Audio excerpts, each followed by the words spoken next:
وضربة ركنية للنادي المصري. ثالث ضربة ركنية للنادي المصري في تداخل ما بين المعلقين. خرج اهو وشديد قناوي ويلعبها، واول هدف الاولاني على طول يلعبها عبد الله سيسي، وملعوبه حلوه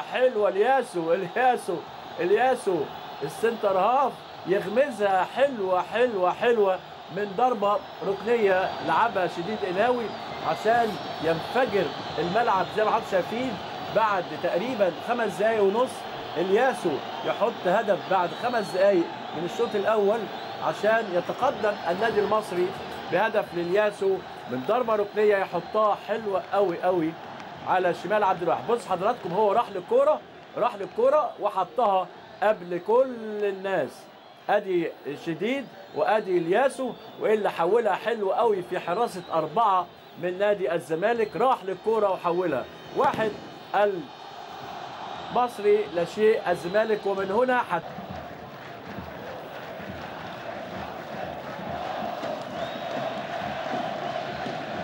محمود عبد الحكيم بيلعب ويشجع، وهو الصراحه لعيب كويس بس بيلعبوا بمنظره. ادي الكره حلوه قوي وهدف.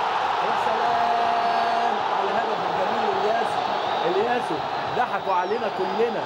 محمود عبد الحكيم لعبها لشديد قناوي، شديد نخش على طول كده ويخش الياسو، وفي غفله من دفاع نادي الزمالك يحط الياسو الهدف الثاني.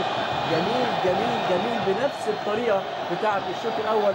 بعد 6 دقائق كده من الشوط الثاني يتقدم النادي المصري بضربه ركنيه ايضا، بس اتلعبت بطريقه ثانيه.